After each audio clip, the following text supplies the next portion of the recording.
Hello, and thank you for joining us this evening. My name is Zoe Ryan. I'm the Daniel W. Dietrich II Director at the ICA, and it is my pleasure to welcome you all to this virtual opening of Jessica Vaughn. Our primary focus is to be successful. This exhibition, which opens tomorrow at the ICA, was organized by Meg Onli, Andrea B. Laporte Associate Curator, and surveys new and recent work by visual artist Jessica Vaughn. Using humor and irony as part of her toolkit, Jessica transforms and repurposes various materials synonymous with the workplace to explore the intersections between work culture, architecture, minimalism, and the systems that have historically governed how labor functions within society. We are excited and honored to present a conversation this evening between Jessica, Meg, and Pennsylvania State Senator Nikil Saval, whose book Cubed, A Secret History of the Workplace, was a critical piece of writing used by Jessica to compose the work for this exhibition. Thank you all for being here. Before we begin the program, I'd like to thank Senator Nikil Saval, and of course, thank Jessica for her generosity on this project and congratulate her and Meg on a really brilliant exhibition. I would like to acknowledge and thank the extremely talented ICA team who worked to realize this project with Jessica.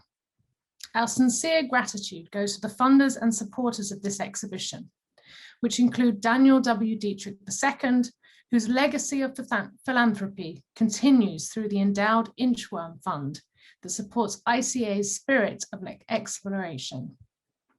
The Graham Foundation for Advanced Studies in the Fine Arts, Jose Martos and Alexander Liggett at Martos Gallery, the Robert Rauschenberg Foundation, and ICA's Board of Advisors and other endowed supporters. We wholeheartedly thank you for your support. Now over to Meg. Thank you so much, Zoe. I appreciate it. I'm Meg Onli, as you said, the Andrea B. Laporte Associate Curator. And I'm going to give a little bit of introduction, and then we're going to jump into conversation. Really quick, just to say that the format is going to be close to about 50 minutes, and then we're going to do a 30-minute Q&A. Feel free to submit your questions throughout the chat, and Natalie will be sort of turning those over to us at the end. Thank you so much for joining us. Tonight's conversation, I'd broadly say, is about labor. Mounting exhibitions often necessitates that a talented group of people do their work so well that their handiwork might not always be visible. The ICA has a fantastic installation team that made this exhibition possible. Robert Cheney, Paul Swenbeck, Kate Abercrombie, Derek Rigby, Scott Curry, Emily Elliott, Joy Feasley, David Harper, and Jacinta Crook.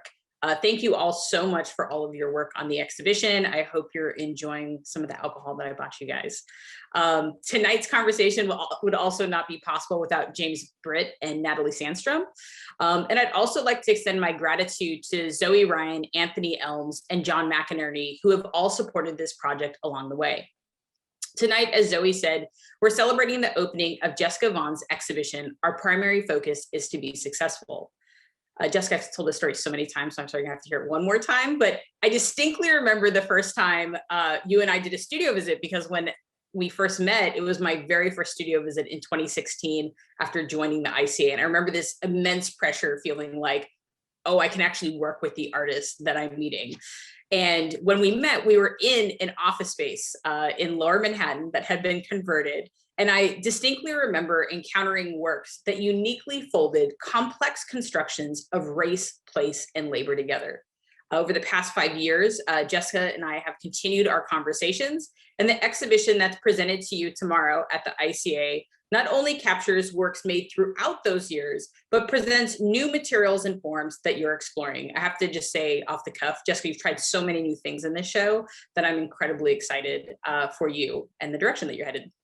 And tonight, we're also joined by, as Zoe said, the Pennsylvania State Senator Nikil Saval. Really quick, outside of Cubed, I just want to say that, Nikil, you have such a broad background, including being a former editor of N+1, a co-founder of Reclaim Philadelphia. You're also a critic on architecture and design in the New York Times and the New Yorker. So thank you both for joining us. Do you guys want to say anything before we jump into questions? Yeah, I'll start. Yeah. I mean, just to sort of bounce off of what you've just said, it's been a pleasure working with the ICA and the entire exhibition staff. It's been wonderful to participate in this project and with the institution. And yeah, it feels like, and not to sound too cliche, but yeah, that studio visit was just the other day. But it's been a pleasure working with you and kind of seeing these ideas to the fore. So thanks. Of course. And I just want to say congratulations to Jessica. This is super exciting. Congratulations on the show. I am very anxious to see it and just, and know that your work is just is so layered and complex and exciting. So I think it's going to be super exciting. And I'm just really honored to be part of this. Thank you to the ICA. Thank you to Meg. Thank you to Zoe. Thank you for everyone for having me. Thank you guys so much. I was explaining in the chat earlier that I was kind of brainstorming themes between the book, Jessica's work, and I felt like that Always Sunny in Philadelphia, which I don't love that show, but that meme where suddenly you have all of this brain map going on. So tonight we're going to talk about history, some artwork. We won't be showing images. We'll be having kind of an in-depth conversation with Jessica and I at a later time, but we're going to kind of bounce around. If anyone, again, has questions or feels like we skipped over something, just bring it back to the chat and we'll kind of jump back into that. So one of the immediate themes that I see shared between both of your projects is looking critically at the office as a site for hope, be it personal advancement, financial stability, or class mobility. Nikil, you trace the invention of white-collar workers to the 1850s. Could you talk about that history and how this form of aspiration has made it challenging for office workers to organize? Sure. So thank you again. So we're going to try to cover 150 years in history in a short amount of time. But yeah, so the office. I mean, we should just state right out that offices. What I tried to do in my book is to make offices strange to us. That they're just the dominant form of workplace now, I think. But in the 1850s, when the term office first came into being to describe the workplace that we know as the office, that is white collar work, it was very unusual. There weren't that many offices. There weren't that many people doing office work. The predominant labor in the United States was agricultural. There was some manufacturing starting up, but mostly it was these small kind of counting houses. If you think of Bartleby the Scrivener or A Christmas Carol, Scrooge works in a counting house, that is what the office was. And so the key point to remember is that this was an unusual kind of work. It was not manual labor. And so it was largely, exclusively really done by men, exclusively in the United States, done by white men. And that work was considered suspicious because it was unmasculine. And because you were doing this kind of work that actually you maybe got thinner as you did it, as opposed to hardier as you might from agricultural work. The thing that was attractive about it to people was the concept of upward mobility. And that was the fact that if you were a partner in your firm, if you were Scrooge, for example, if you were the head of a firm, the distance, literally the physical distance between you and the person who worked for you was not that large. You worked in a very small office and there weren't that many rungs on the ladder between you and becoming a partner in the firm.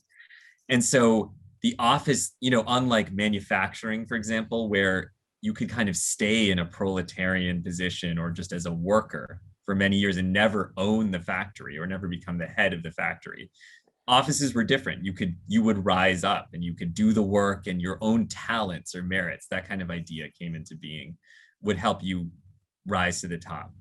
And so that was one of the attractions about office work. And as office work began to explode in the late 19th century with the growth of railroads, banks, the big trusts, kind of the growth of the Gilded Age as we know it, that ideology held true even as it became less and less factually true, because offices became much bigger, they became much wider. The kind of corporate ladder, as we know it, became extended.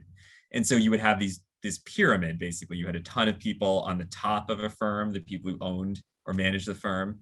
And then, if you think about, just for cultural reference, things like the film The Apartment, or more recently that show Mad Men, where you have these wide kind of just seas of desks in the middle of an office. You had this large amount of mechanical work that was typing pools or stenography or accounting, and that was all just kind of manual basic labor, but still people believed that one day if you continued to work at it, because you were doing clean labor, you were doing work that didn't, you didn't have to change your clothes or shower after work, that you had this kind of elevated amount of work that you could somehow rise to the top. And that was just simply less true. There were far fewer of those positions.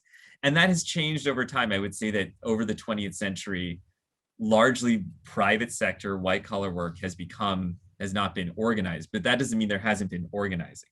So there are 2 points, I think, when we really see an upsurge. And one would be the 1930s, when, along with organizing all over workplaces everywhere, you have strikes in book publishing, you have the beginnings of like newspaper unions and things like that. You just have people beginning to organize because they feel the pressure of downward mobility.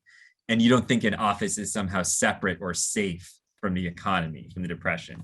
And then another thing, and this is deeply tied to gender, is in the 1960s and 70s, you have a huge wave in what was then called secretarial, but we would call like administrative organizing. And so especially in universities, workers, largely women, of which secretarial work was associated with women, that is, it was this kind of subordination, the fact that you could never really rise up to the top, was widely felt, and it was really inspired by second wave feminism. People may know the film 9 to 5 with Dolly Parton, the Dolly Parton song, and that actually is those stories in that film come directly from stories of worker organizing and secretarial organizing. So there were upsurges when suddenly people felt the pressure and the prestige of white collar work was sort of revealed as this fiction. And so you see moments like this throughout the office, but largely I think the kind of hope of upward mobility and the hope that you might somehow better yourself and you can do so on your merits, I think that still obtains in office spaces and is why it's a kind of complex, as you say, site of hope. Thank you. I feel like Jessica, I know one of the conversations you have had is about the accuracy of time. So I'm going to give a kind of waft of time of your work, but I feel like this idea of hope, I'm certainly seeing, within the title, our primary focus is to be successful. But I'm also thinking about a body of work that you have within the show called Hope Labor. Both of those sort of have the same type of aspiration. And, I'm wondering kind of two things. Could you talk first about Hope Labor and sort of where that is coming from that sort of inspires the work in the show, but also you've done extensive research. And one of the things I kind of want to get into here is both of your research practices. So you've done a lot of research kind of looking at diversity training materials and sort of how that narrative of upward mobility is being sold, particularly, at least I'm seeing it kind of in the 1980s when you're seeing a lot more Black workers sort of infiltrating and being part of office culture. Mm-hmm. Yeah, for sure. Yeah. So to your question, there are, I guess all the works sort of circulate around this question in some weird way in the exhibition space, but like two new works or newer works, one being a video work, and then Hope Labor, which you mentioned first, are these like sculptures, metal sculptures that exist on the floor. And so that term really emphasizes sort of undercompensated work that is done in the present, often for experience or exposure in the hope of future employment or successful like sort of opportunities within your field. And so it's usually has a connotation with, sort of work that you would see like online with sort of like promoting yourself, but like even more specifically, so like even with the field in art, you kind of sort of had that like tendency with artists and how we sort of put ourselves out there for opportunities or not for that matter. So that's like sort of like one emphasis, and also too, even the idea of like an internship, that sort of being like the hope of the next step into something for virtually unpaid labor. So that's sort of like where I was sort of like focusing this sort of emphasis on that term, and also just thinking of like the gig economy in some sort of capacity where we're doing these like one-off things in the hope that it centers ourselves for a better excuse me, opportunity within the future, even though what we're doing in the current isn't exactly our interest. So there's that. And then within the term or the extension of like thinking through like diversity training and rhetoric, I was really interested in sort of how those diversity training videos and even texts, when you first start to see it in the 80s, specifically in like corporate sectors outside of like government institutions, it starts to be something that's emphasizing business goals, efficiency, maintaining competitiveness, about how you're selling a product or service, and not necessarily an extension of sort of policy like affirmative action that is related to past injustices or grievances and trying to make up for the fact that those things happen and trying to, you know, create opportunity.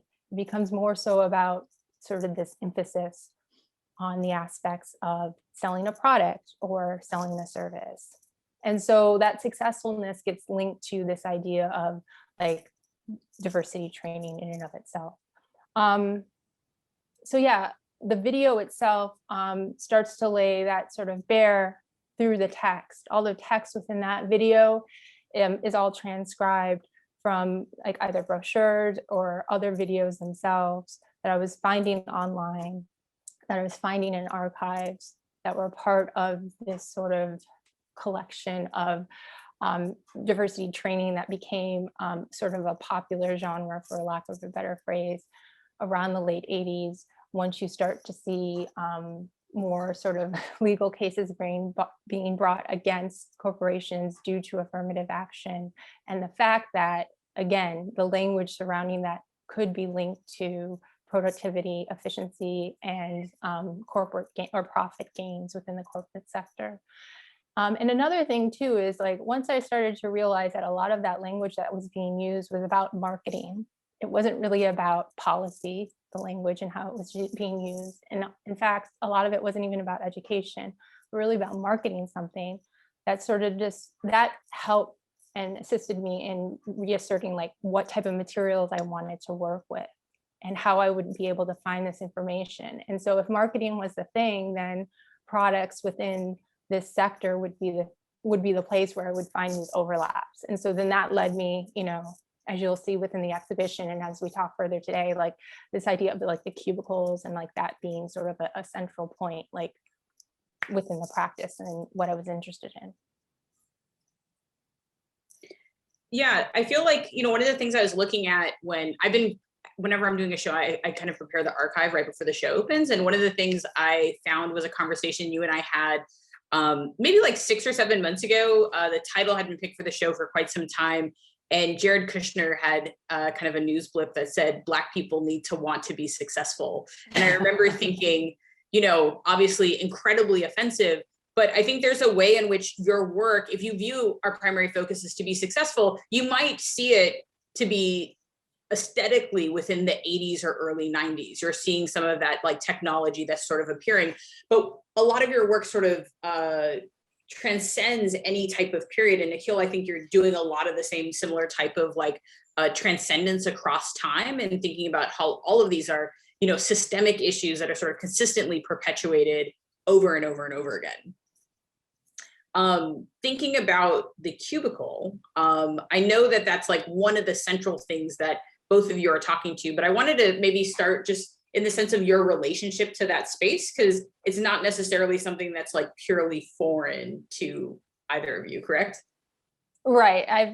I've always sort of, for a very long time, and I would say before the pandemic, really, I've worked in office spaces. So, you know, it was something like, at least for me, very familiar, and something for me that, you know, outside of like the awkwardness of just, you know, that being sort of like a day job for me, for lack of a better word, you know, I'm noticing all like these sort of minute details about like being in these spaces and like, what does it mean to sit in one, and how is that relationship, you know, sort of correlated with the material that actually exists and sort of the directions and directives that people feel comfortable giving to one another and interacting with one another. So sort of just being in those environments gave me sort of a familiarity and sort of acknowledgement that, you know, there's something weird about that I'm feeling about, you know, sort of the interaction with the architecture and the people in these spaces. Like, what is that about? And that just sort of pushed me into this sort of mold of, you know, or this way of working where it was just like, I just want to know like as much as possible about, you know, the relationship of architecture and aesthetics in these spaces to, you know, this actual like everydayness of how labor is constructed and organized in these spaces. Mhm. Yeah, I mean, the cubicle for me, although it's funny, I wrote this whole book about offices, and I actually only spent 2 years of my life in an office cubicle out of 38, but they were very formative ones. Obviously, I would say that Jessica, your questions are really interesting because I feel like they were versions of the questions that I was asking when I was first in those spaces, and it's partly you're just like you want in some ways those spaces to be, they're initially strange to you, and it's funny that this space, the cubicle that is so familiar to everyone, that is in fact almost tautologically, it is the epitome of familiarity. It is just like the most drab thing. You're like, what is the most drab office space you can imagine? It's the cubicle. And like, what is the definition of drabness? Cubicle life and all that stuff. But for me, it was, what a bizarre environment. Why do we work in these places? Like, why is it like this? And that was what led me to even down this path, was just wanting to investigate that feeling. And ultimately, like, I think the origin of that was about power, which was that some people had cubicles and some people did not. And and why was that the case? And why did I feel like when my boss came out of their office, when I was just with my back to them, that was like scary? You know, I was exposed in this flimsy stall, and they had this kind of luxurious office overlooking the Hudson or what have you. You know, but I mean, that I'm like giving too much away about where I worked. But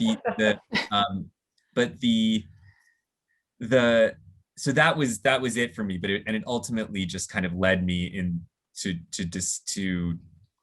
this historical path that, you know, it wasn't, you had to just watch an older film or to look at pictures or something, you know, from previous office spaces to know that they weren't always there. And so, and that someone had to invent it. Someone had to come in and say, this is what we need.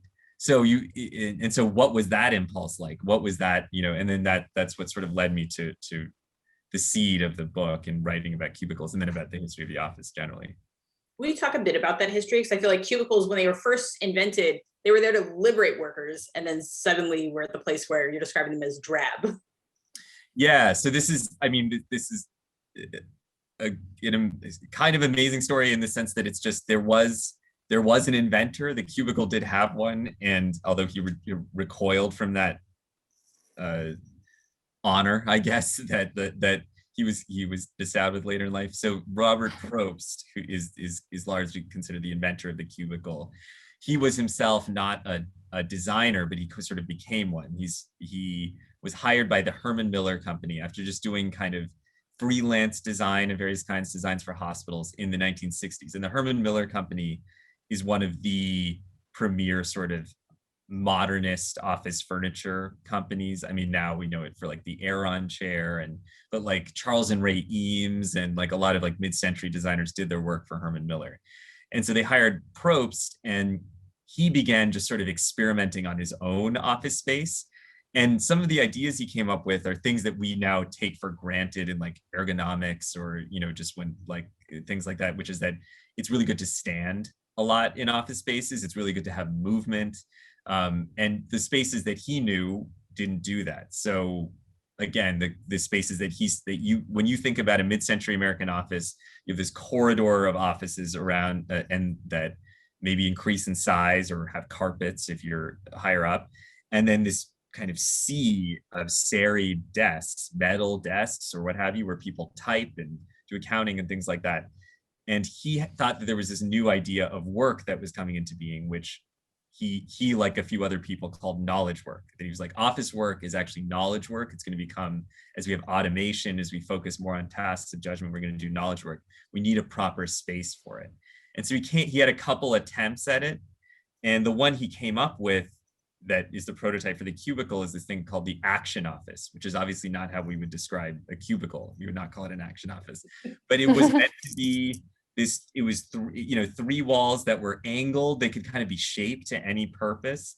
And they could form an impromptu conference room, or they could be your workspace.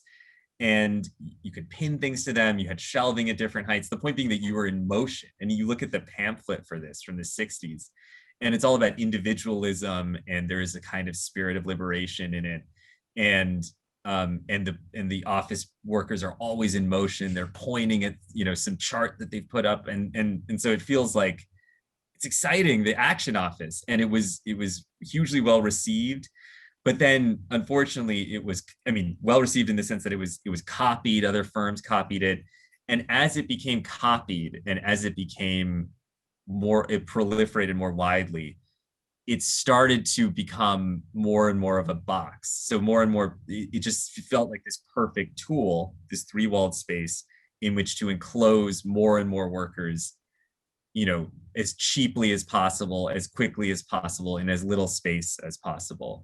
And so by the 1980s, and especially the 90s, in the era of kind of Dilbert and things like that, the film Office Space, the cubicle becomes this kind of byword for a company that does not care about you fundamentally, and it has shrunk over time. It used to, you can actually measure the amount of space like allotted to office workers, and there was a study saying that many workers had like larger. I'm now mangling this study, but it's cited in my book that it is something that many workers thought their own bathrooms were larger than their cubicle at a certain point, and which I don't know, there's got to be large bathrooms, but that's what I was gonna say. or very small cubicle. I don't really know, but it says more about this growth of the bathroom. Right. But yeah, so that's what ends up happening. And the other part of it is not just that it's like a bad space, or that it's a sign of the lack of care of your company, but that there's a real shift in like the late 80s and 90s when there is a major downturn in the economy, like that late 80s, early 90s recession, and it really cuts into white collar workers, and they're laid off en masse, or this is felt to be one of the first white collar layoffs. And so that's the kind of like mood in which things like Dilbert, and then later that film Office Space from the late 90s kind of come into being, in this mood of like, we could be laid off at any time. Our lives are like not, we're not really tied to anything. And the cubicle is the best expression of that for them. Jessica, you've done some research at Herman Miller. I remember, I think a year before we started working on this show together, and I think that turned into Turnover Rate, your exhibition in London, correct? Or it was in Chicago, but yeah, I also showed Exit Strategy in London. Yeah, just the same. But yeah, I think this like sort of sense of not being tied to something being flexible, something being modular was sort of also my sort of interest in the cubicle itself as like a physical form, this thing that could be transposed and made into different things at the drop of a hat. And it had the capacity to be built by anyone, was built on an assembly line. And I thought it was interesting just the same too, that like generationally, as you see this production method of assembly line and modular, like components for architecture within these spaces, from the building to the interior components of it, like that, it's generationally with sort of calls for civil rights within these spaces. And so there's this way in which, again, the language that is used to talk about like the market and the economy and these things we're buying and selling and creating is the same language, or very similar to the language that is being then used within these corporations to talk about the entry of new workers. And I think that like this slippage between, and in this case, workers of color, but through affirmative action. And I think this sense of like not feeling tied to something is very sort of like, a sense of that like sort of insecurity, just the same with how workers are like brought into the space as well as when they're there. So when I was at Herman Miller, it was great because as the history that, you've described, I got to see all of that with the physical sort of archive that they have there. a lot of marketing material, which gave me that sort of the link to a lot of the diversity training videos that I was seeing. I was able to like sort of go on the assembly line there, or like walk through the assembly line there and see how they were producing some things just the same. And, you know, Steelcase and is also, you know, sort of kind of near Zeeland, Michigan as well, sort of a competitor of theirs. You know, the sense of sort of the modular components being like central to sort of the construction of them, I thought was like just super important to not only that moment in history, but also as we sort of like think about this current moment just the same. It's a lot about modular construction. It's a lot about sort of being able to fit something in any sort of space, even though it may not entirely be the thing that you thought it would be, just the same. For both of you, I'm kind of wondering in the sense of process, because Jessica, I mean, we don't have visuals right now, but some of my favorite works are your cubicle works, which are not in the show. And Nikil, I'll send you an email with the link to some of them so you can check them out. They're super haunting. They're like, it's not just a cubicle, they're stripped back, they're bare. It's really, they're kind of riveting, but they're also really stark when you sort of encounter them in the gallery, because you recognize them, but you also don't recognize them at the same way. And so this question is for both of you, but maybe I'll start with Jessica. How do you get to that process? So both of you are kind of taking a lot of history and you're condensing it down either into a book, but Jessica, you're also a writer, you're a sculptor. How do you sort of work through all of the material to produce these objects? Yeah, that's a really good point. Well, so when I originally started this project, as Nikil can probably attest to this, everything was writing. I wasn't finding, until I really went to Herman Miller, I wasn't really finding any like aesthetics in relationship to pictures, like not too many that I could really use, especially ones that were outside of like again, a marketing or selling context. So it took a lot of work for me to find things that like visually like made sense. But I was also, again, finding connections through the social history that made at least a lot of sense to me. And so then it was this sort of like working very slowly to reveal these connections and figure out those connections through material.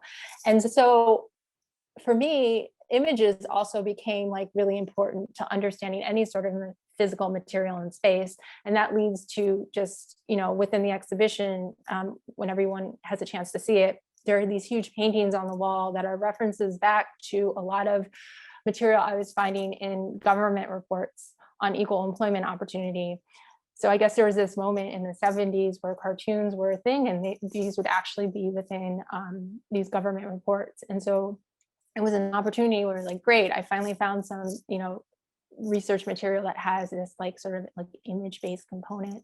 And I started from there to just like run with it and begin to make like just connections that at least for me, logically were making sense through space and time and through, you know, just almost historical logic at times, just the same. But a lot of it like flips back and forth. And at least for me, I could say that a lot of the sort of references to like sort of anxiety over, you know, economic conditions and concerns are like the same ones that are, well, not, some are the same, some are different given the pandemic, but are very similar. And particularly like in the late 80s, when, you know, you're talking about the economic downturn, there was a lot of, you know, anxiety over, you know, 2000 and what would like the population look like, and are we going to talk about immigrants in the country, and what, you know, all of these sort of questions about, you know, a very specific demographic, particularly white men being the dominant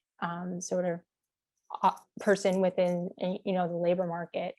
So I think for me, it's just really about trying to make these visual connections, these image-based connections through different spaces and different time periods. And then that helps me to bring in all of this information, because particularly like within this topic, I really did find that it could go to one place, you could go into a rabbit hole in one place, you know, about like, you know, union labor, to another place that, you know, was specifically about office architecture and how buildings are made and fabricated. Like it's all over the place, but then you come back to certain links that bring that all of that information together. Yeah, this is, I mean, that it's resonating with me, even though that, I mean, a lot of what you say, Jessica, I think it's partly that there isn't a lot to, there are not a lot of places to go when you're researching the history of the office. It's this sort of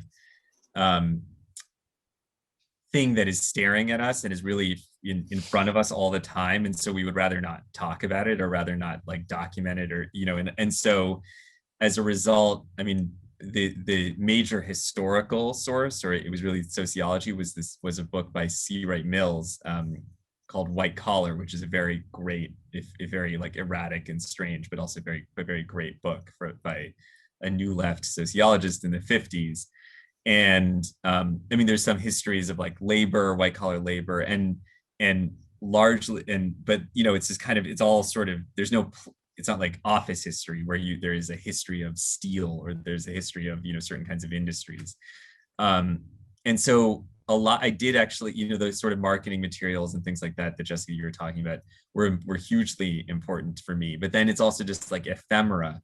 I would say that I found, just speaking of cartoons, I found like several books which are on my shelf somewhere back there, that are about cartoons that circulated and like in and among offices. Like they're like the equivalent of like in the early days of email, when people would send like these survey, like pass it on letters. There's a term for this that I'm forgetting, but like where you just like just like it's just ways of people to pass the time in offices, like that, just a way to evoke what it was like to be in an office at any given time. Just took a lot of like trying to find it in like odd sources and books that seemed like fairly that were not published by major presses. They just like trying to find like accounts of office life and people speaking to it. And I will say that speaking in particular to race and people of color and entering the office, that was like, I just wanted to, these spaces were largely white spaces, for many years. And then following the, equal opportunity commissions and, things like, and especially the uprisings of the late 1960s, you have some kind of shift, and the kind of the nature of that shift, I think Jessica's described pretty well. But there are accounts of workers, very few workers of color, just in offices being, feeling like they're detecting racism, but having no one to turn to, or having very few people to turn to confirm them. And these were like these were just revealed in these kinds of like one-off books about workers in offices, like Black workers in offices and things like that. And so that was just hugely, I don't know, it was just like a personal and revealing moment for me, because that is the experience of office life in like for many workers of color, is in white spaces, is that you don't know what's happening sometimes, and you don't have easy places to turn, and you need other people to confirm, like, is this actually happening? Is this what I think is happening to me? And so and there just aren't, so we need more of it. We need more of that documentation, and more of just under that understanding. The one major exception, just because you want to commend the work where it exists, is what has, the field of women's history, which is like labor history tends not to treat office work as real work. It tends to focus on like manual or industrial labor or construction unions, or but women's history recognizes that this is work and it's a huge part of history. And so there's like histories of what used to be called secretarial labor, but that's like these major works. And so I'm just really grateful to those, to like uncovering so many aspects of our life and of 20th century and 21st century life. So that was where a lot of my work came from. But again, like Jessica was saying, a lot of it was like finding it in very odd places. I looked at a lot of office management conference papers. Yeah. Like people would go to office management conferences. I read all those conferences that they attended, all their papers. And so, but you would learn stuff. They would talk about like how they needed to suppress unions, and I would just be like, wait, they just said that. And like, in this office management conference. And so like, even though it was in a discussion about desks and things like that. And so, yeah.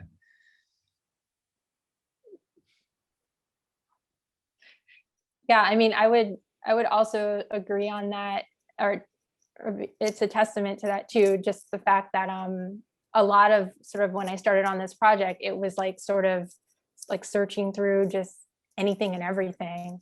One of the places I went to first was the NYU Labor Library, and they had quite a bit on like women's labor in terms of its reference to office space work. And then you would sort of get like here and there, like things about sort of like how this sort of happened, like the transition.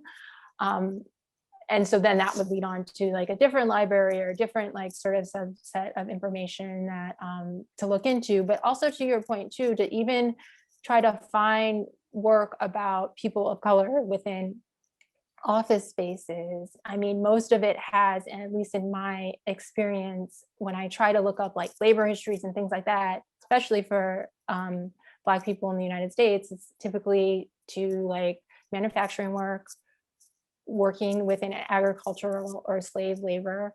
And then there's this sort of like openness in terms of, well, any sort of knowledge or tertiary based work.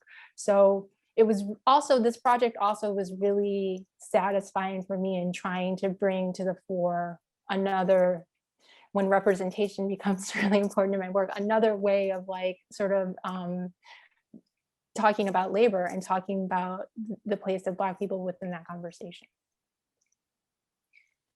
Could you talk a little bit, Jessica, you know, one of the things that I find really interesting about your work is the way that you're talking about all of these things within an art context. And so suddenly when you walk in, especially seeing your show, I was talking to you about this earlier, is just how you sort of turn, let's say the ICA, it's like the third floor is where all of our offices are. You bring a lot of that down to the first floor.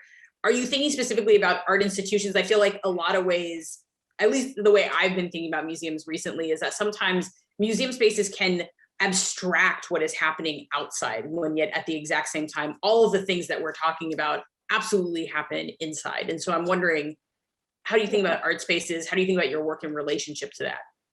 Yeah, I mean, because, you know, this is obviously work and so forth. For sure, I think art spaces are definitely within the caliber of like the conversation that I'm having, and, you know, the other, you know, the traditional office where you work for a corporation or whatever. I do find them to be similar because I've just spent time in those environments just the same. And yeah, so I think that this project as well really acknowledges those spaces just the same. And a lot of the language and the ways in which things sort of circulate and operate in those spaces are not far from removed from how a corporate setting may talk about selling a project or productive labor, or how things are, you know, sort of communicated to an audience, or not even their audience, but, you know, their consumer. Totally. We have only 15 minutes left. This has gone by so quickly. And so maybe I'll open, you know, the can of worms, which is the pandemic and the fact that all of us are having this conversation, not in person, we're not operating in our offices, but at home right now. There's a lot to talk about. I would say maybe starting with Nikil, your book came out in 2014, and so much has kind of changed, you know, between then. But then obviously the uprisings this summer, as well as the pandemic. I don't want to say any predictions, but do you have any things that you want to specifically address, sort of thinking about between 2014, even before now? Yeah. I mean, I think, you know, when I published my book, and really when I finished writing it, it was it was a point when remote work was obviously a very large portion of the office. It was not small. There was a point at which people were trying to curtail it in very public ways, like to bring people back to the office who worked remotely, because there was this notion that like there were things that you could only get done, or not only get done, but rather conversations you could only have in an office, and they happen by chance. You know, you'd run into people in a workplace. There would be these so-called serendipitous encounters. And now, I mean, that ship has sailed, I would say. I mean, like we're working remotely. I mean, like we just, and it's I mean, those who have the, you know, the privilege or of sorts to do so. Yeah. And so that just feels like a you know, a change that everyone has had to live with, whether they wanted to or not. And for the most part, you know, I think not. And I think it was going in that direction anyway. I think that was like happening anyway. And one is hesitant to make predictions, like you say. I mean, just to note the kind of folly of all predictions. In 1980, there was this book called by the author Future Shock, Alvin Toffler. He's this futurologist. It's just a kind of crazy profession, degraded profession. He predicted in his book, The Third Wave, that there would be no more cities, that we would all just have these kind of like electronic villages everywhere. And like we would just all be connected by networks, and then cities would be emptied out. You know, this is like, and that turned out to be totally false, especially in like the 90s and 2000s. A lot of people were like really investing or moving back to like downtowns and cities and things like that. And then also those cities just turned into gigantic offices. Like every space became, because of wireless and mobile technology, became a potential office space. And so, but that said, I think it is the case that like we're just having more and more work. The office just kind of bleeds out into everything and everywhere. And you have versions of this before, like C. Wright Mills says at some point, the office can be as big as, you know, a skyscraper, or it can be as small as your briefcase in the back of your car. And like, so there's always a point at which that work follows you everywhere. People always have that, but I think we obviously see there like a different level of it today. Yeah, I mean, you know, the fear I have is, and this ties into some of the kind of diversity train. I mean, it's analogous in some ways to well, let me just back up. I would just say that like the fear is that we're out of the office, but then we develop like new tools of surveillance and watching people to kind of like know what it is they're doing at any given point. That seems like very likely. In the same way that, or in a kind of imperfect analogy, that despite the like real radical claims of the uprisings that we had this summer, that this may just result in more just kind of like attempts to satisfy certain quotas of diversity training on the part of like corporate spaces and things like that. I mean, Jessica, you've already been speaking to this. I think it's like that happened in the 80s, as you showed from your work, and like that may be happening again. And so I think it's like that where, there's somehow some attempt to manage the discontent.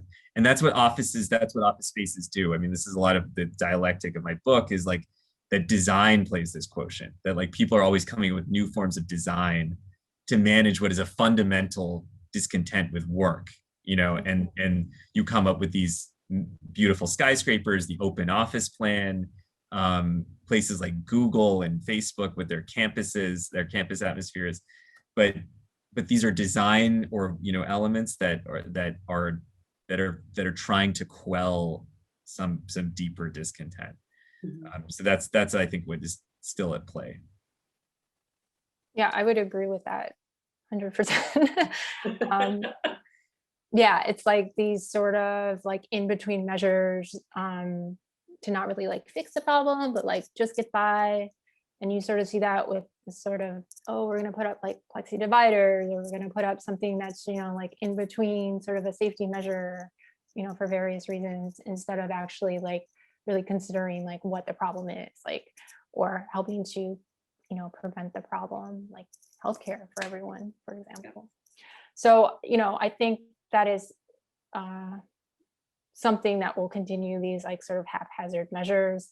I also do wonder in terms of this, we didn't have time to talk about this, but in terms of like the architecture of these spaces and that like sort of being a huge thing into why and how the office is sort of configured, it makes me wonder too about like, these sort of shared space working situations that you have with companies like a WeWork, or these open office plans, like, will those still exist? Like, how will they sort of, completely sort of shift, if not, remain the same? So yeah, I think it's hard to say. Like, part of me feels like you know, that sort of culture that does exist, and I think even more traditional offices try to aspire to, I think in some way you'll still have like a physically functioning office where people are still being asked to come in and having that option to be there or not. Because, you know, as mentioned, like there needs to be some level of like accountability in terms of like who can be there and like what is actually sort of getting done, or the measure of productivity will change. And I can't imagine that being I can't imagine that that wouldn't be a detriment to the worker. Like I'd be curious to see how sort of, you know, what's considered productive work for, you know, a very, you know, run-of-the-mill like sort of office job, like what that will look like when working from home is something that is seen as, you know, more acceptable. I'm wondering, you know, I haven't separated, I'm going to attempt to separate. I know that it is futile to begin with, but obviously the pandemic and the uprisings are interconnected. But I'm wondering, Jessica, as a person that's looked so much at diversity training, looking at the rise of DEI training right now, how much of that do you see sort of being reflected in movements that were happening maybe in the 1980s? How do you see it being necessarily different today? And where's maybe your pessimism or optimism sort of within that? Because I suspect there's a criticality there. That's an interesting question. I know it's something we haven't talked about, but I was just thinking about that, as I hate to present a moving forward, but I think there's a lot within this exhibition that you're suddenly tackling a lot of new materials and a lot of kind of ideas from different perspectives. And so there's a way in which, you know, you're addressing the present moment just in the sense of being within the space, but, you know, your show is not about COVID in any way. Right. But I do wonder, like, while we've been talking about this exhibition, there has been a huge, you know, push to have a lot more DEI training and a lot more training, at least just to say within office spaces and thinking about differences, and not just simply race, but right. Sexuality, ability, you know, just kind of across the board. Yeah, it's a really good question. I mean, I think one thing in particular to your point or comment about the work being like so different in a way, I think at least with the work, or at least part of what I'm trying to, you know, gear the audience towards seeing, is that like these issues exist throughout spaces and throughout different types of material, like literally, like it just doesn't manifest exclusively within a work training video that may be problematic. It may also exist within like the physical structures and how these structures are sort of built and made. Like it's all sort of this like larger hierarchy that works with each other and not always necessarily against. I think one thing that I think I do notice, and I guess, you know, this just comes from having read just a lot about this issue, was seeing that, you know, at the beginning when people were doing a lot of these diversity training videos, there was a lot of pushback in regards, or even this conversation about multiculturalism, right? Like in the late 80s, 90s, and so forth. There was like a lot of conversation about, well, and you see this with unions too, but a lot of conversation about, well, you know what, it's not just about selling your product. It's also about like being accountable for your workers there. And so you see like a Coca-Cola or something like that, like having, you know, many people of different ethnicities and races within their, you know, within their commercials and so forth in their marketing, but yet, you know, they had lawsuits like back and forth. And so like, I think there were a lot of, from what I could tell and read, just a lot of groups who were pushing for, you know, more equal opportunity, who recognized that businesses were not, or businesses were using this moment, right, to make claims for selling more product in relationship to diversity rather than actually doing something. And I think that that is still the case now. And I think that that is a very similar sort of overlap in how people are, in some regard, having conversations right now about equity in these spaces. Thank you so much. I appreciate it. Nikil, do you have any thoughts before we turn it over to Q&A? No, well, I mean, yes, but I feel like I'm trying to, that was very persuasive to me, and it just was very sobering. I'm just like a congenital, I mean, I've contributed, I'm a congenital optimist. And so I'm the one thing I'm curious about, I guess is a question, Jessica, is like, one thing that, we were talking about organizing at the beginning of this conversation, and organizing in office spaces and stuff. And, one thing that changed in my, because I've also been a magazine editor and in the nonprofit world. And so like, certainly contingent with art, with artists, and, and there has been a lot more like cultural worker organizing, that has taken place. And I'm just kind of like wondering if, that's where I feel hope. Not just to choose an example that happens to be like a very prestigious magazine is the New Yorker, where like they in the 1970s actually published an article, or my magazine published an article about this. They had a union drive in the 70s, when at least in part because they cut their psychotherapy benefit, which is actually just like the New Yorker offered a psychotherapy benefit, right? Wow. in the 70s, but and it was crushed. It was crushed by William Shawn. It was crushed by Jonathan Schell, who is this great anti-nuclear like activist and reporter. So just people can have good politics and be bad or actors. But then they won a union in like the last few years, and I've had the privilege of like speaking at some of their events and supporting their like drive and stuff. And this has just happened in media throughout. So I'm just wondering if you feel that as well, or if that, I don't know, or if you see that happening, or if there's just like some version of that like, because like, especially given what you say, and I totally agree with like the fluidity between art working in the art world and just office work, and like anyway, I'm just wondering if you see anything there.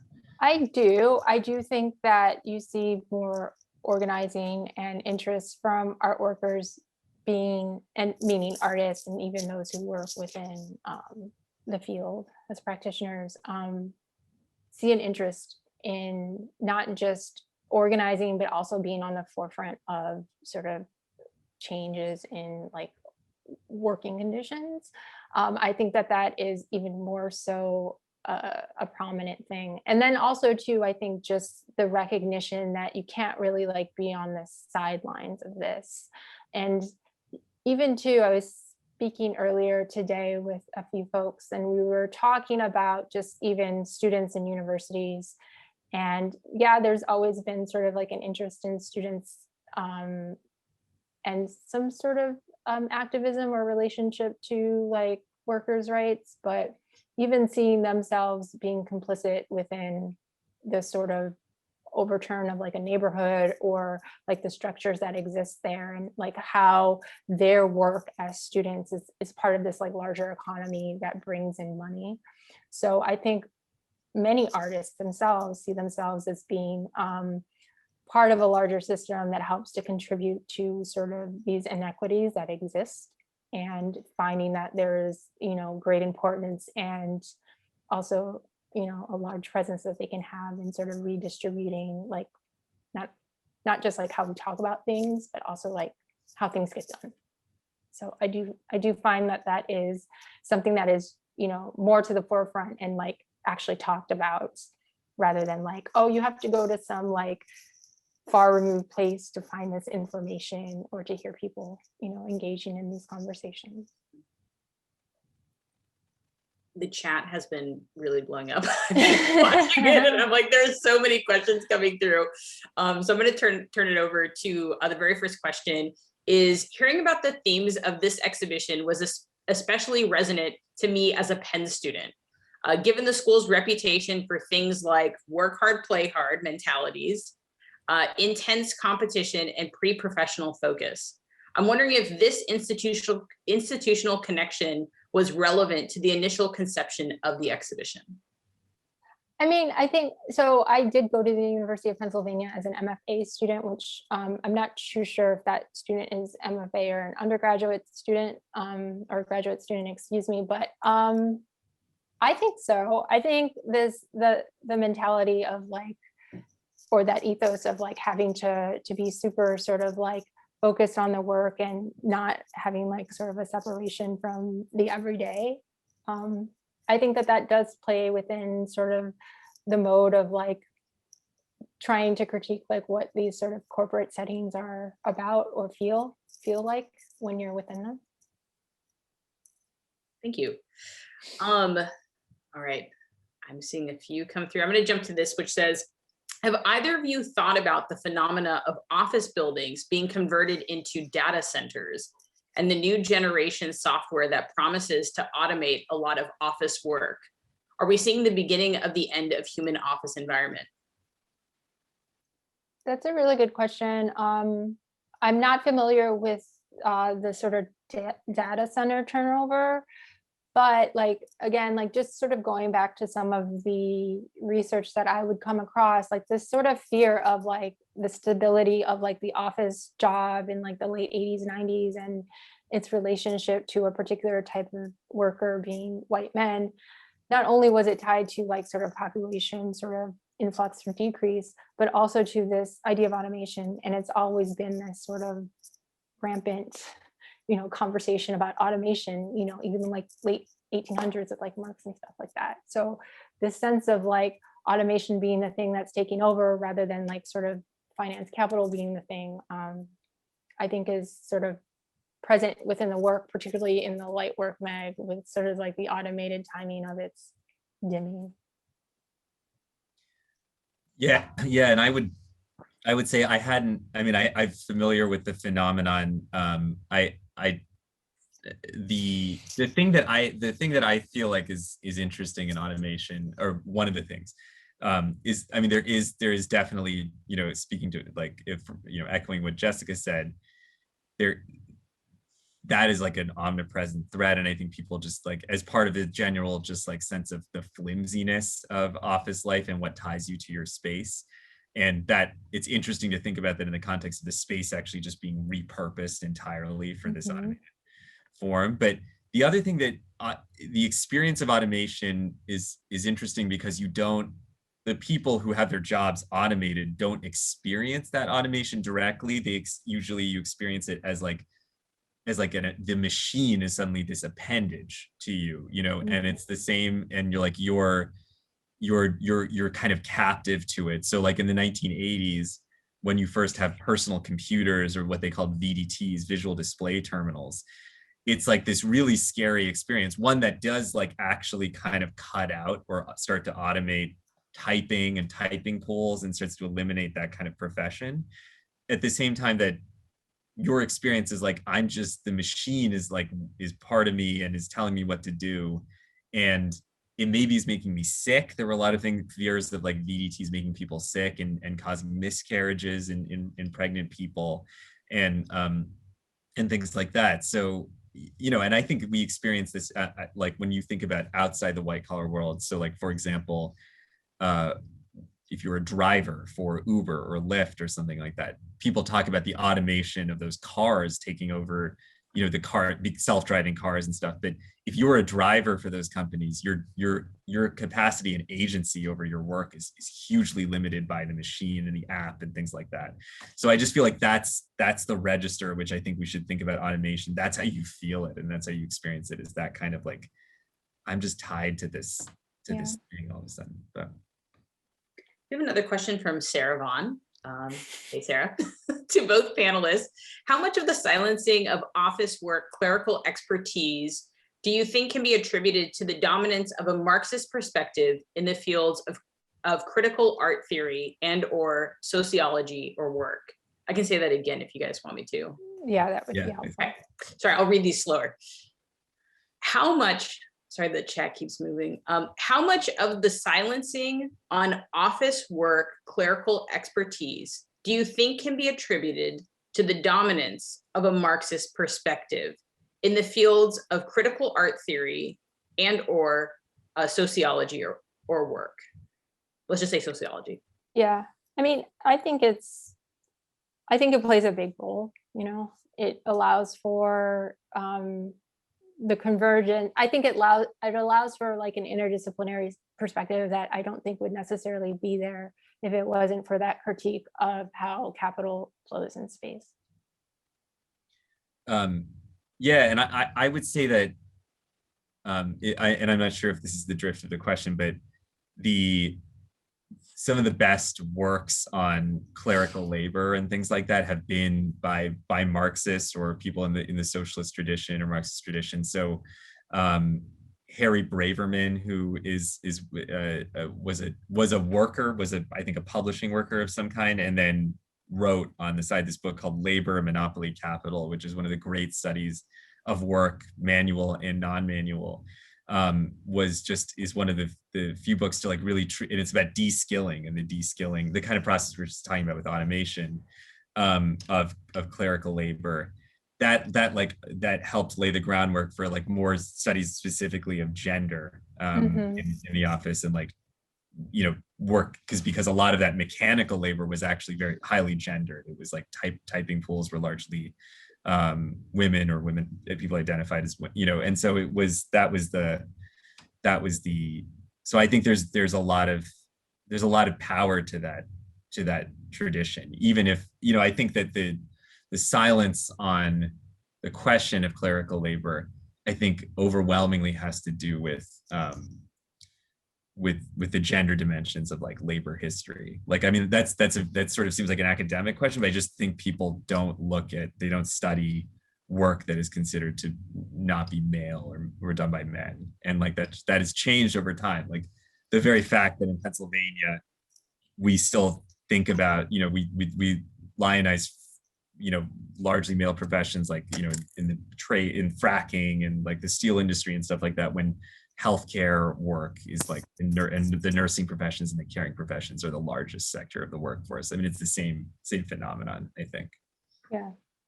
Maybe following up on that, there's a question that says, do either of you have any thoughts about the blurring of boundaries between workspace and domestic space in terms of architecture and equity? Or the idea that everything now has the potential to become work and or monetized, even what used to be thought of as leisure social encounters, the idea of profiting from one's lifestyle? Yeah, I mean, I think absolutely. And I think that, yeah, I think for the most part, that blurring is obviously happening even more so right now with the pandemic. But I think absolutely with sort of the introduction of like, you know, cell phones where your email is connected to it and typically your work email is connected to it, or the idea that you should be like on call 24/7 because of something like having email available. I think that blurring between the two is real. I think that could you state the last part of that question again? Sorry. Yeah, of course. Or the idea that everything now has the potential to become work and or monetized. Yeah, I mean, yeah, go ahead. I can keep going if you want, but I think that might be the gist of the question. Yeah, I mean, I think the fact that anything and everything can be monetized is sort of around this, like back to your earlier question about sort of the definition of like hope labor. I think it sort of circulates around that idea that like, well, you know, anything and everything that you're good at can become a skill set. And that skill set can be monetized in any particular way, because now you can market yourself through like an Instagram, a Facebook, or, you know, Twitter, what have you. And so I think like, obviously then that's the danger, right? Where it's just like, you become the person who has to be in charge of every capacity of sort of your work life and how it's sort of like put out there. That sort of ability to be like, I guess, autonomous becomes the thing that sort of in the long run as well sets you back. So. And I totally agree with that. And I only just to add briefly, I think the thing that we felt in the pandemic is that like one thing that is a common experience, especially for parents, or like is that is just the blurring of just like the work of like social reproduction, or the work that you do, household labor that you do, and especially like caring for young children or what have you, and or elderly, you know, relatives that are in your home, and just your work life. And that was supposed to, you know, I think one hope coming out of this pandemic is that would like clarify the undue burden on, you know, essentially on like the gender dimension of that, you know, and like that would, but the fact is like, actually it's not really like, it's just that burden hasn't been lessened. It hasn't really like, there's still like, largely that work is not associated with men, associated with women, and is disproportionately done in that manner. So I just feel like that's just something to think about. I just feel like there's a way in which we speak of this as having laid bare certain like facts of our lives before, like that were in crisis before this. And I think the disproportionate nature of care and who does care work and stuff like that has been revealed. And we see it, you see it on screen, right? You see it, like you see people who's caring for whom and who's doing what. But anyway, that's how I take that. A question for Jessica. Jessica, can you talk a bit about your artistic influences? Sure. They run the gamut. Top five. Top five. Okay. Sorry to put you on the spot. Yeah. It gets harder as you get older sometimes, further removed from school. But I would probably say that in no particular order, I would say Pope L would be one of them. I would say I'm really into, this is a hard question. Can I come back to it? Yeah, sure. Yeah, if you want to. I may end up writing it in the chat too, but let me come back to it. I don't want to, like, I can't think of a huge list right now. Oh, totally. But he is one of them. I mean, I think, you know, with your work, there is the institutional critique there, but at the same time, maybe something to say is that you are also looking a lot at minimalism and thinking about industrial materials. Yeah. We can totally come back to it, but just thinking about those types of movements as they sort of intersect. A question for both of you, and a question to consider while we're all on Zoom having this conversation. I wonder what the panelists think about the new ways office workers are being surveilled through technology like Zoom, for example, or surveillance in the workspace in general. Yeah, I mean, can we also say the cubicle was a site to be surveilled also? Right, so, right. And there were in cubicles right now, actually. Like, are we just deluding ourselves? This is like, sorry, Jessica. I agree. No. I agree with that. Aesthetically, there's a lot of the similarity going on here. Yeah, I mean, like, in a way, there was email is surveilled in a way, but there's a time delay on that. So there is some weird sort of thing that's happening in the real time with the surveillance versus like, you know, something through email or like a company phone. But there's also this weird way in which when we're like not actually physically in an office, that sort of surveillance work happens in like a different way, or we have to think of different ways to do that. Like we don't have HR like just over your desk or your office manager over your desk, you know, like there are different ways in which the type of thing that they're surveilling isn't necessarily like maybe your, you know, affect for that day or like, you know, how you're, you know, getting along in the office. It's I guess for me, it starts to become a question of like, well, what's the new thing that we're going to like, you know, look over and pay attention to, because there has to be this sort of like new standard that comes about if everyone's working from home. And so again, this question of like, what's going to be the measure of like productivity or being at home and making sure that you're quote unquote like doing your job. And so yeah, for me, when I think about like these platforms like Zoom or like working from the office, you know, for me, the first thing that comes to mind is, okay, like what is going to be that like new thing that becomes the thing to be critiqued or surveilled in your workspace, which is your home. Yeah, the thing that, you know, I think about is just that surveillance has always depended, and this is true, I think, or surveillance tends to depend on consent or just like internalization of surveillance. Like you have to sort of want to watch yourself to some degree for surveillance to work. And that's when it really works. And so I think, even prior to the pandemic, just like our own work habits and the fact that people, even when they didn't have to work all the time, kind of did feel compelled to. And it's a slippery, it's like not clear what the difference is between coercion, compulsion, and doing it of your own volition. And that's where I think we're at. Like, I actually don't, and I think maybe people realize that.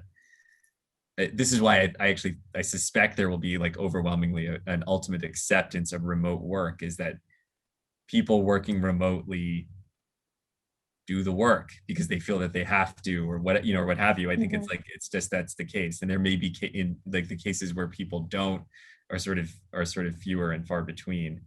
In terms of the actual aesthetics of Zoom, I have completely unsophisticated thoughts. I don't know. I've always just been fascinated by the etiquette of turning on or off your camera, of which I've never, and I'm sure there's like disquisitions or just like entire theses on this online that I haven't read, but I just don't know when you do that, because it is like emotionally exhausting to do this kind of labor. Yeah. When it's just you on your screen, all the time. Anyway, I don't know, but I don't have an answer what that does, but that seems like a big part of it. Here's a follow-up work from home question. Are you thinking about, we talked about this already? I don't believe we have. Are you thinking about the architecture and related effects of work from home? I'm curious if this radical shift in how many now work might contour your own practice and what forms of work you might take.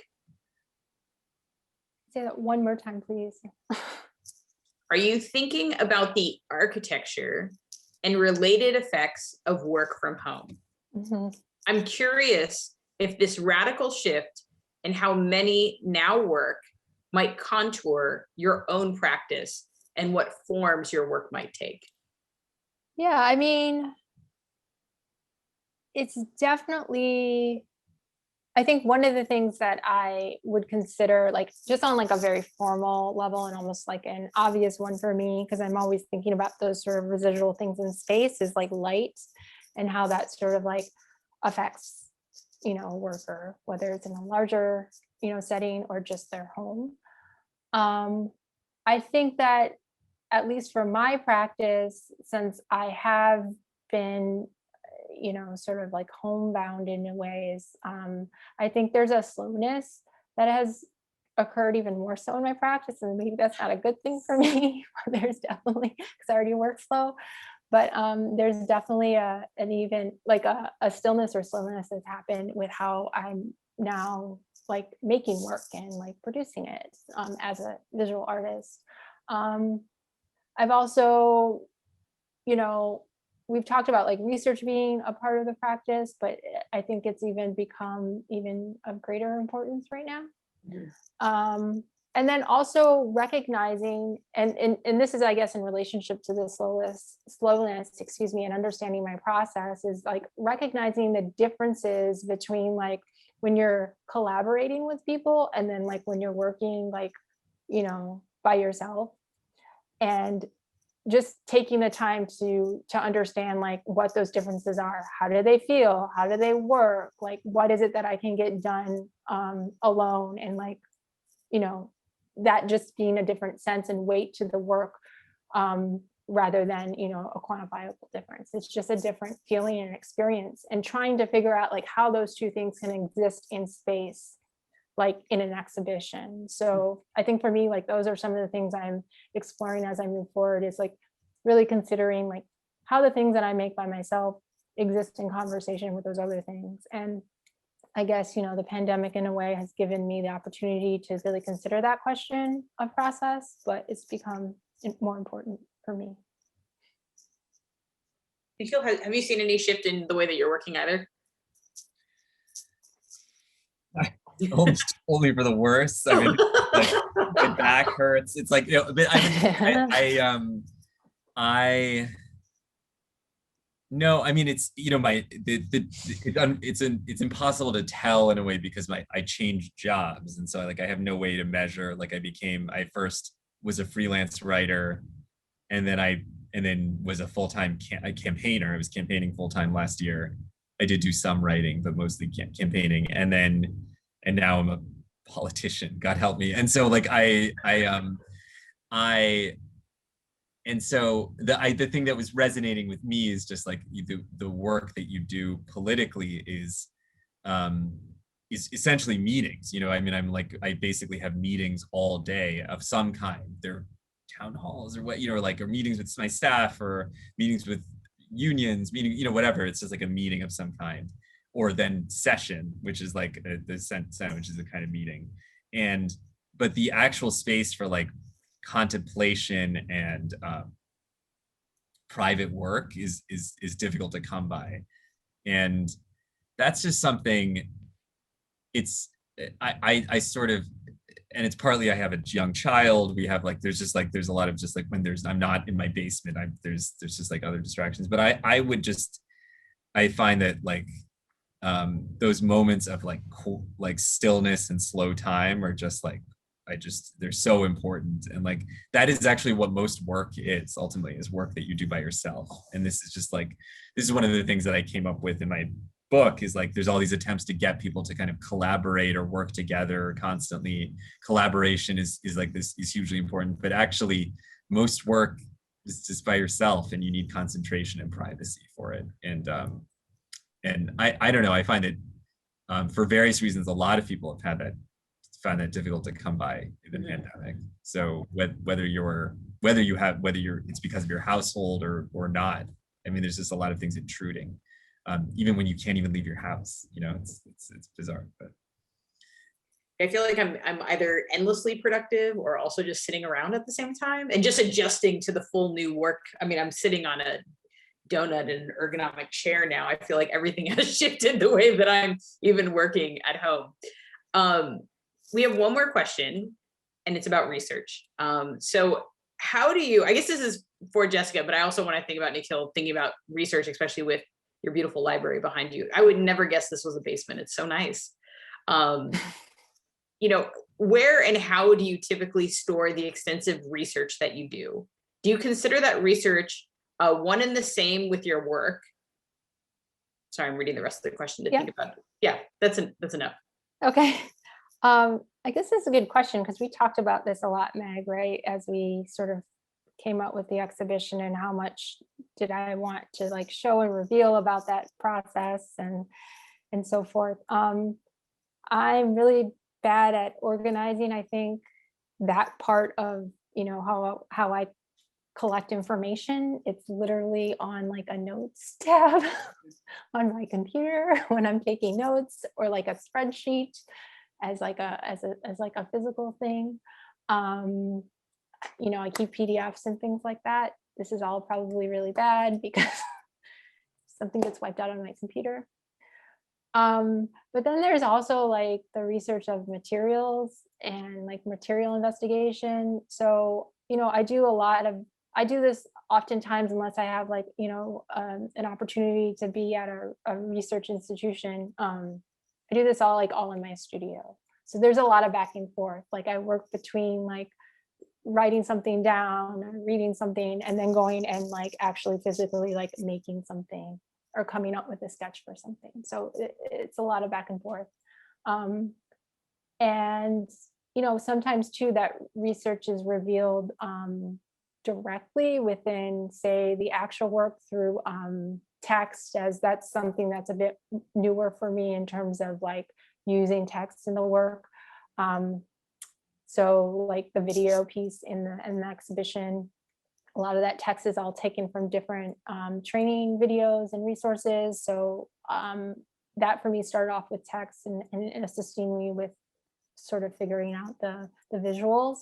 I recently did an artist book with printed matter. So that was, again, another like new way for me to like sort of explore writing and research as like the forefront of the thing that I'm doing. And sometimes it also reveals itself in the titles of the works, just the same. So yeah, there's just different ways where I make information available, but sorry to say that like I'm a kind of a scatterbrain when it comes to making sure that all of that material is like very highly organized and easily to find. You produce a lot of it though. I mean, I feel like over the course of the show, you have maquettes. I mean, there's sketches. Yeah.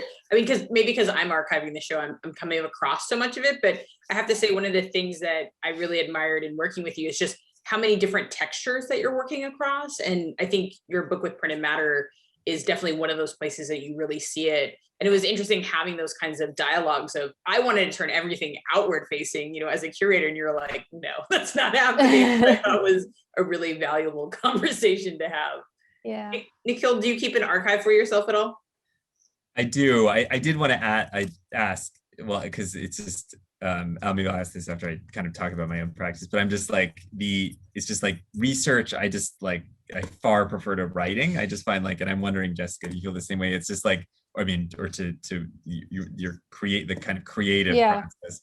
I mean, it's just like it's just great. There's so much to learn, you know? And so you just like keep reading, and you're just like, I feel like research is fundamentally endless. Like you can never stop. I use a university library principally, or a library of some kind, but I did buy access to the University of Pennsylvania library. I did most of my writing there.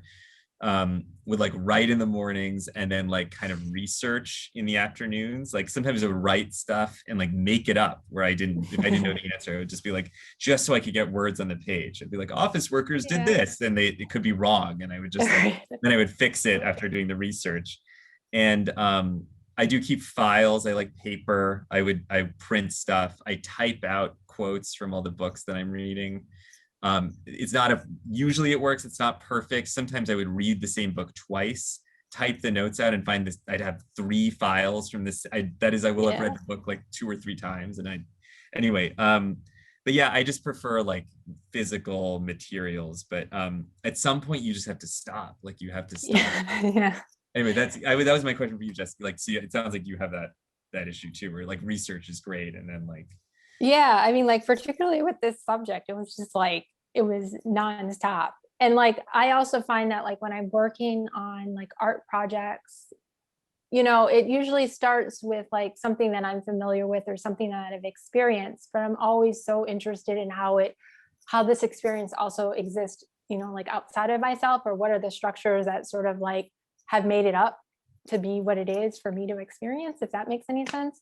So then it does lead to all these other things to like, you know, look into and like figure out and to understand. And so I think in a way I do really enjoy the searching for things and like finding connections that may have been overlooked, but then you realize, no, there are 50 other books on it you just didn't know. But like you're going through this process of like understanding that. I got into this weird thing when I was transcribing the text for the video, where I was going to all of these different sources for like the text, and you know, I would take it from the video. So I started doing this like color coding thing in Excel. It was like very weird, where I was just like, okay, red means this type of quote, yellow means this, orange, whatever, and so on. And then trying to then bridge them together based on like the feeling of then creating like new sentences. So there are some like new sentences that are made within that video in combination with ones that have been transcribed. But like, then that's, you know, part of it is like, okay, there's this sort of like, you know, haptic sense to the material, and like, how do you like suss that out? And so like, I'll do those like weird things where I may have lost like 3 days worth of studio time and I haven't made anything, but like I've made these like weird connections just through like trying to figure that out through all the research. Yeah.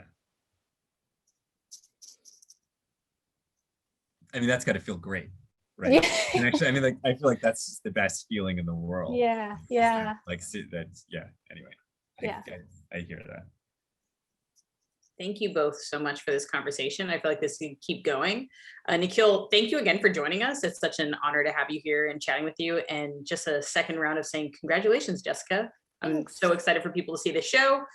Please tune in April 7th if you'd like to see Jessica and I in conversation. We'll be showing some footage and stills from the exhibition. So if you're not able to attend in person, you can check it out. And I have to say, we also have a virtual tour that'll be coming up that you can view on our website as well. So yeah, so everyone be well. Thank you for tuning in. Congrats again. And yeah, take care. Thank you. Thanks so much. Congratulations, Jessica. Thank Thanks. you. Bye. Bye.